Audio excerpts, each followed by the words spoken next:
দাউদ আলাইহিস সালাম সম্পর্কে আল্লাহ রাব্বুল আলামিন দুটো কথা বলেছেন। এক, আল্লাহ রাব্বুল আলামিনের কাছে দাউদ আলাইহিস সালামের নামাজ অনেক অনেক বেশি পছন্দের ছিল এবং আল্লাহ রাব্বুল আলামিন দাউদ আলাইহিস সালামের রোজাটা অনেক বেশি পছন্দ করতেন। আমরা কি জানি তিনি কেমন করে রোজা রাখতেন? একদিন রোজা রাখতেন, পরের দিন রাখতেন না, তারপরে আবার রাখতেন, তারপর রাখতেন না, তারপর আবার রাখতেন, তারপর রাখতেন না। এইভাবে তিনি সারা বছর রোজা রাখতেন। সুবহানাল্লাহ।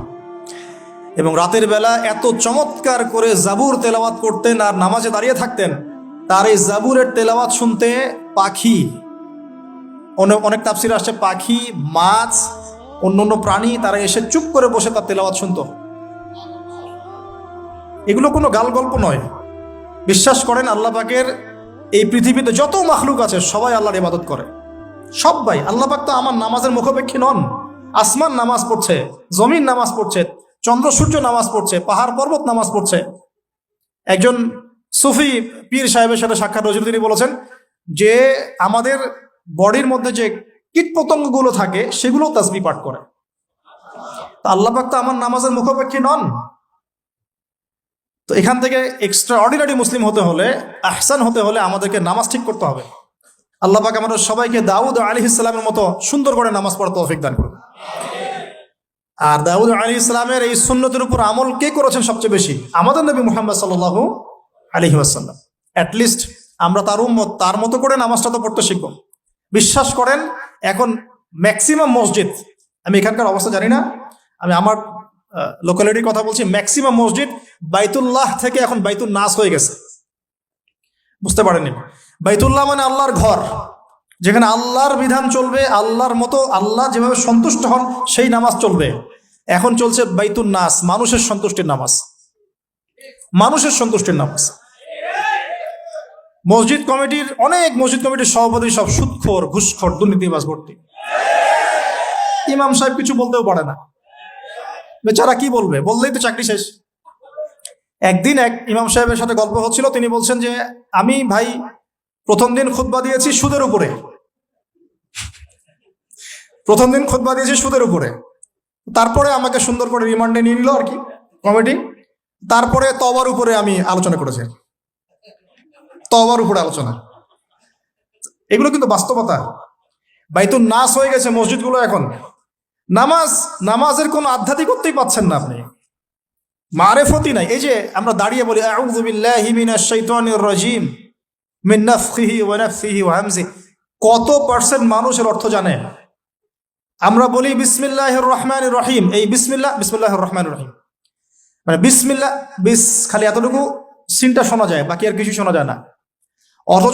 অথচ শুধু এই বিসমিল্লাহর প্রতি সম্মান প্রদর্শন করার জন্যে আল্লাহ পাক সাবার রানী বিলকিসকে ইসলাম কবুলের সৌভাগ্য দিয়েছিলেন। মনে আছে সুলাইমানের চিঠি? হয়তো অনেকে পড়েছেন। সুলাইমান আলাইহিস সালাম চিঠি দিয়েছেন, আমার কাছে আত্মসমর্পণ করো। তো রাজার পরিষদ সবাই বলছে আমরা উলুল কুওয়া, আমরা শক্তিশালী, আদেশ করেন লড়াই করব। বিলকিস বলছে না, ইন্নাহু মিন সুলাইমান, এটা সুলাইমানের পক্ষ থেকে আসছে। ওয়া ইন্নাহু বিসমিল্লাহির রহমানির রহিম, এখানে আছে পরম করুণাময় অসীম দয়ালু আল্লাহর নামে শুরু করছে। এই বিসমিল্লাহর প্রতি সম্মান প্রদর্শনের ওসিলায় আল্লাহ রাব্বুল আলামিন এই সাবার রানী বিলকিসকে এই ইসলাম কবুলের সৌভাগ্য দিয়ে দিয়েছেন। বিসমিল্লাহ ঠিক নাই তেলাওয়াতে, কোরআন তেলাওয়াত ঠিক নাই নামাজের মধ্যে, এক একটা হরফের উচ্চারণ কোথায় কি হচ্ছে কি বুঝতেই পারছি না আমরা। আলহামদুলিল্লাহ রাব্বিল আলামিন কি পড়লো আল্লাহই ভালো জানে। এটা কি মন্ত্র নাকি? আলহামদুলিল্লাহি রাব্বিল আলামিন একটা অনুভূতি আছে, একটা অর্থ আছে। সমস্ত প্রশংসা এই জগৎ সমূহের রব আল্লাহর জন্য। আর রহমানির রহিম, যিনি পরম করুণাময় অসীম দয়ালু, একটা ফিলিংস আছে। মালিক ইয়াউমিদ্দিন, যিনি বিচার দিনের মালিক। ইয়্যাকা না'বুদু, আমরা শুধু তোমার ইবাদত করি। ওয়া ইয়্যাকা নাস্তাঈন, শুধু তোমার কাছেই সাহায্য চাই। একসাথে বলি আমরা নামাজে ইহদিনাস সিরাতাল মুস্তাকিম, আল্লাহ আমাদেরকে সোজা সরল পথ দেখাও। কোথায় ফিলিংস?